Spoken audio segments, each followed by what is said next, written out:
Okay, Bill O'Reilly here. Welcome to the No Spin News for Monday, September 11, 2023. Stand up for your country, especially on the 22nd anniversary of 9/11. So this is the classic good evil story. We know it thoroughly. There's a bunch of stuff you might not know, but I'm going to get to that in a moment. However, very difficult story to cover because it's so emotional here on Long Island where I am, and I've said this many times. I mean, dozens of families were affected directly. They lost loved ones, and some of my friends too. I was in the middle of it 22 years ago. We'll get into that as well. And that is the subject of this evening's Talking Points memo. So, 2,977 people killed in the terror attacks, all told. In New York City, 2,753, the lion's share of the dead were killed here in the World Trade Center. 2 airliners hijacked by jihadists crashed in the World Trade Center. The 2 towers collapsed, okay?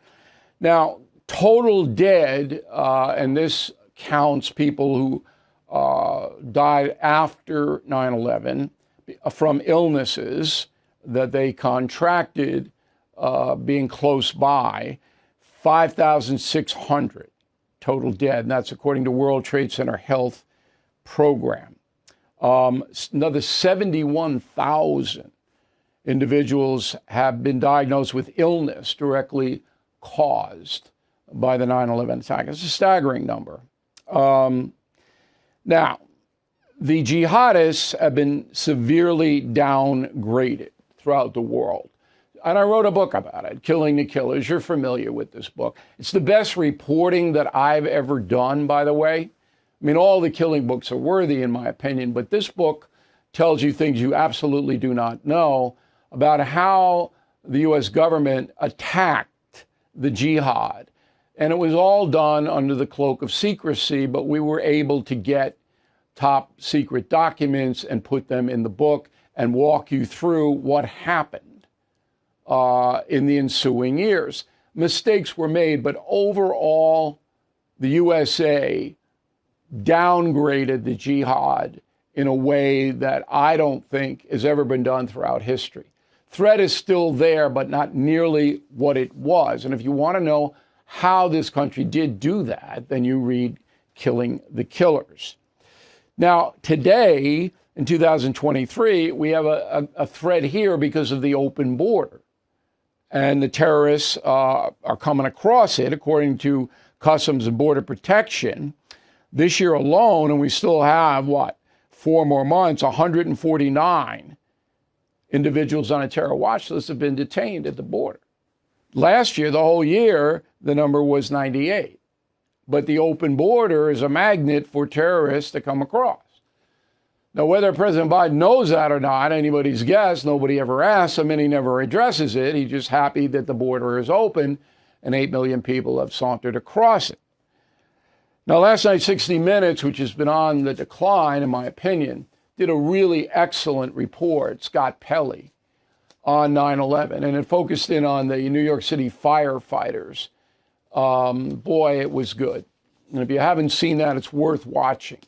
It just shows you the heroism that was in play on that day, 9/11. It was a terrific, terrific piece. And later on, I'm going to get into a negative about 9/11, and that was the telethon. I've done this before, but I think it's worthy to refresh everybody's memory about how bad that was and my role in it, because most Americans rallied to try to help, and even to this day. All right, we have charities. I support Tuesday's Children. Tunnel for Towers is a good charity that, because the ongoing problems from 9/11 obviously are still there. And that's the memo. All right, President Biden's in Alaska, and he is giving a speech to service members up there. We have a big base in Alaska, of course, and talking about 9/11. If he says anything of note, I'll bring it to you tomorrow. I don't expect he will. You understand that last week, as we reported, he went to India for the economic summit. On the way back from India, he stopped in Vietnam, and the United States is trying to be a closer ally with Vietnam to provide a bulwark to China. China is a threat, so we are upping our relationships with Vietnam, with the Philippines, with Japan, all of the surrounding countries, India, of course. So Biden stopped in Vietnam, and then he held a 26-minute press conference, not a very long one. And here's what happened. Go. And look, nobody likes having celebrated international meetings if you don't know what you want at the meeting. If you don't have a game plan. He may have a game plan. He just hasn't shared it with me. But I tell you what, I don't know about you, but I'm going to go to bed. What did you decide on Mr. Lee? Yeah, we talked about at the conference overall. We talked about stability. We talked about making sure that the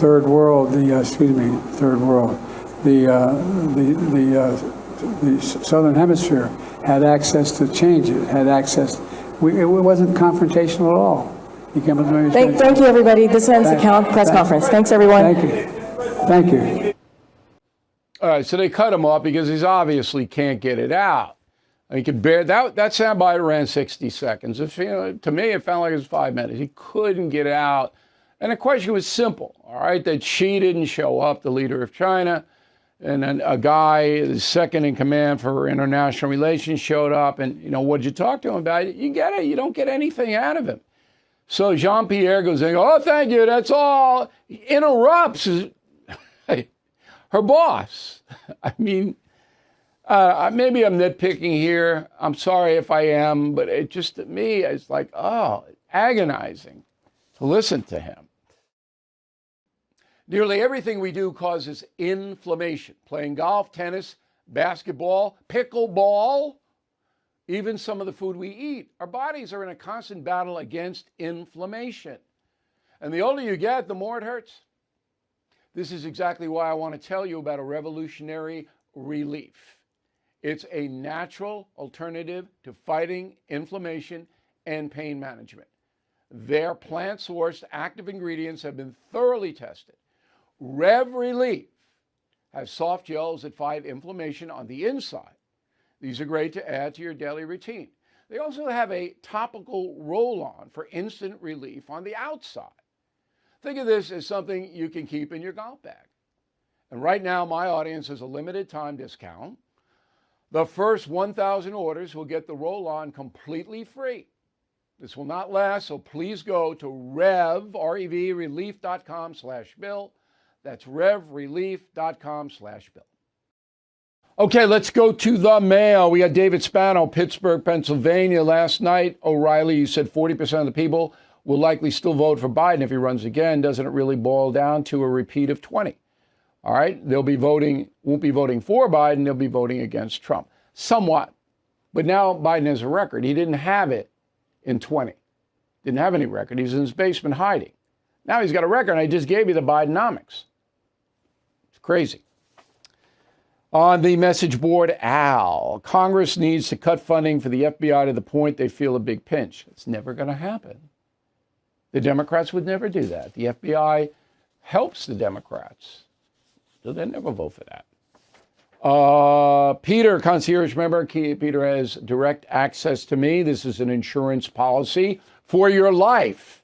And when you see how much it costs, it's not like the other insurances. So check out concierge membership, BillO'Reilly.com. I'm a lawyer, make few guarantees, but unless the DOJ and FBI are gutted of the corrupt individuals who twist justice in favor of the left, neither Hunter nor Joe will face any indictment. Okay. It's true. I mean, right now, the FBI is totally political. Melinda Perazzo, Sydney, Australia, down under. Love the No Spin News, Bill. I believe Joe Biden will be the nominee in 24, apart from Michelle Obama. Do you think the DNC would do a last-minute push for Gretchen Whitmer? She's not well known, Melinda. I mean, if you run out in Sydney, lovely town, by the way. Sydney is great. If you run out today and ask any of your fellow countrymen down there, how about Gretchen Whitmer? Nobody will know. And it's the same thing in the USA. Nobody knows she is. Former governor of Michigan, but be very hard. Pam Klingon-Smith, Cincinnati, Ohio. Would Donald Trump consider Dr. Ben Carson as a VP? No. Carson's 72. So Biden needs to get a little, Trump needs to get a little younger on the VP selection. Lori Boykin, Edgefield, South Carolina. Today's column is Sting, one of your best. You clearly lay out how well President Trump did as a president and the influence of January 6th. I believe you accurately state how the liberal media has overlooked the good things Trump achieved, and if only all Americans would read this. Well, they won't read it. But when you can download my columns, just send them out to your friends. Most of them won't take the time because they don't care. What are you going to do? Can't make people care, right? Greg Dunphy, Brilliant, Wisconsin. I don't believe the federal government's job is to remove Putin. I always thought the job was to protect its citizens from invasion. All right, Greg, I mean, if you want to take an isolationist point of view, it's not going to end well for the USA. I mean, we have to have a world order in order for us to do business. Our economy needs free markets. So if you're going to let Putin run wild, you're not going to have them. You have chaos all over the world. Lisa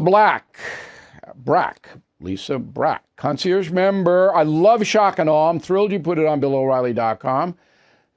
This episode with Joe Namath and Rob Gronkowski is excellent. I hope there's more to come. There will be. Shock and Awe is our latest feature for BillO'Reilly.com premium and concierge members. Okay, we're giving you perk after perk after perk, and nobody else can see it, by the way. So, start of the NFL yesterday. New York Giants were defeated by the Dallas Cowboys 40-0. At one point, I thought I might have to go in and play quarterback. And it wasn't Daniel Jones's fault. So, I mean, come on. You got to give him 3 seconds to throw the ball. Anyway, that's inside baseball. We got Shock and Awe. It's a good football thing if you're interested. Marilyn Reed, Oxford, Michigan. You mentioned how your new book, Killing the Witches, will explain the Mayflower journey. Very interested because I am the descendant of 2 of the passengers. You will love Killing the Witches. You will love this book. We put you right on the Mayflower, right in the Salem witch trials, then right in the debate on whether America should be a Christian country, and then right on the set of the movie The Exorcist. Wait till you read what happened on that movie set. Killing the Witches out 2 weeks from tomorrow. Order now, get it first. BillO'Reilly.com, Amazon, Barnes & Noble. You know the drill. This book will keep you up nights. That is for sure. So Fall Madness is on BillO'Reilly.com. Killing the Legends, that we just mentioned, all right? Killing the Killers. I'm sorry, we mentioned Killing the Killers, not Killing the Legends. I did with the Beatles, but Killing the Killers, Killing the Legends, and any mug of your choice. $42.95, a fabulous deal. And get a hardcover of The United States of Trump if you want to know the real story about Trump.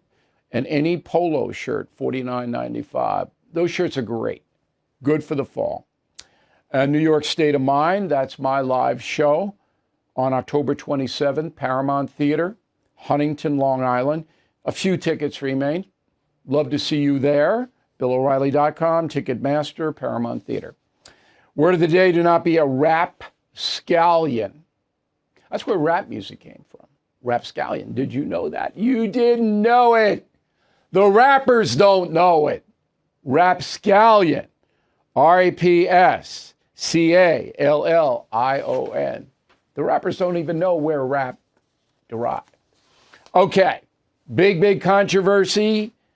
September 21st, 2001, 10 days after 9/11. I'm right in the middle of it. Well, explain in a moment. Hey, if you watch my program, then you already know how much I love Holly the Terror Dog. I could never imagine the awful experiences some innocent pups have had, like being abandoned or not fed properly. Animal cruelty is horrific, despicable behavior, and sadly, there are sickos who do it. This is why I am eager to tell you about Delta Rescue, the largest no-kill, careful life sanctuary in the country. All of their 1,500 plus animals were abandoned, left for dead. I can assure you it is not cheap to rescue thousands of animals, and it's not inexpensive to feed them and provide them with love and comfort. This is why Delta Rescue needs our help. Please give what you can. Every dollar counts. Visit deltarescue.org, deltarescue.org. Find it in your heart to give today. Okay, here's the final thought of the day. So 10 days after the 9/11 attack, there was a charity fundraiser on all the networks called A Tribute to Heroes Benefit. Okay, 35 network and cables covered it simultaneously. 2 hours, raised $350 million. George Clooney headed it up. Thanks to the generosity of Capital One, we have a phone bank here. We wanted to show you a few of our friends that just showed up to answer the phones, take pledges. And all around the country, thousands of volunteers at phone banks are ready to take your calls. All right, Noble Enterprise, I was part of that, okay? And it was noble. Okay, so 3 months, not weeks. 3 months after that concert, that charitable fundraiser, only 15% of the money had been given to the families. 15. 3 months. I'm getting thousands of calls and letters from 9/11 affected families. What's going on? So I make a simple request to all the celebrities to ask the United Way, the Red Cross, and the other charities who are supposed to distribute what's going on. Okay? Well, I get attacked by George Clooney. Quote, on the evening of October 31st, you ran a story that has no basis in truth. Okay, this is Clooney talking to me. What is not important is your attack of the performers who gave their time to raise money during the telethon for the 7th 11th Fund. What is important is your accusation the fund is being misused and mishandled. That, sir, as you know, is nothing short of a lie. Well, Clooney was lying, and it was proven that he was. He's a bad guy, remains a bad guy to this day. He's made a fortune selling booze. I mean, this is... There were 4 celebrities who recognized that this was wrong. Clint Eastwood, Goldie Hawn, Kurt Russell, and the singer James Brown. None of the others, because they weren't politically correct, that's what they always want to be, would help out. Anyway, as soon as we broke the story, it went all over the world. All right, and I appeared on, I think it was PBS with Charlie Rose. Go. You broke this story. Are you getting credit in the Congress today, you're telling me as we walked in, for breaking a story that a lot of the money raised in the telethon, some over $200 million, has not been felt at the victim level? Yeah, we've been doing this story for 6 weeks now, and the way we got onto it is very interesting. Where I live on Long Island, 29 people were killed, and people in my town trust me. And shortly after all the publicity about how much money was being raised to help the victims, people kept coming up to me saying, I'm not seeing any of these money, and nobody's contacted me, and what's going on? So I started to make some calls. My staff made some calls. We found out there was just absolute chaos. Chaos in the Red Cross, chaos in the United Way, and the 158 other charities. There are 160 charities set up to help the victims, 5,000 families approximately. And to this day, now more than 8 weeks after the attack, most of the money collected is not even close to getting to those families. So after Congress got involved and I went on the media and did all that, the money started to flow. Okay? So when I die, Judgment Day, That's on my resume. All right, I did good. And as I gave you my opinion of Mr. Clooney and the others, who didn't rally the celebrities, you know what that culture is. Okay, so here's the update. 10 years later, all right, in 2011, 528 million had been distributed. All right, there was a study done by the New York Community Trust. It was actually an investigation because of us. Okay, so most of the money did finally go. Now, all the charities admitted. It wasn't like some charity was saying, oh no, excuse me. They all said, oh, we got problems here distributing the money and this and that. Some of them were actually banking the money to give to other disasters.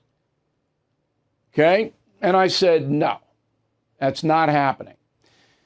I am very, very proud of that coverage, okay? Because we were the only ones on television, in the media, driving this. And it was because the guy I worked for, Roger Ailes at Fox News, he stood behind me. I don't know whether that would happen today. Okay? But he stood behind me and allowed me to investigate this, to go full bore on it. I had no pushback from the folks, particularly the folks who gave their hard-earned money to the charitable cause. They wanted this money, of course, to get to the family. I had no pushback from them. I got a slew of awards, from this charity and that charity that eventually helped these people. But I remain to this day, and it's petty of me. I know it's petty. I should forgive Clooney. He's never asked for forgiveness, but he'd never do that. But I should let it go. I should let it go. But something inside me, I can't. It was so blatant. It was so bad. These people were suffering so much. And this arrogance. Anyway. Got to do the right thing. That's the theme. You got to do the right thing. And in this case, we did. Thanks for watching and listening to the No Spin News. We will see you tomorrow. Thank you for watching the No Spin News. To watch the full episode anytime on BillO'Reilly.com, please sign up to become a premium or concierge member. Visit BillO'Reilly.com to sign up and start watching today.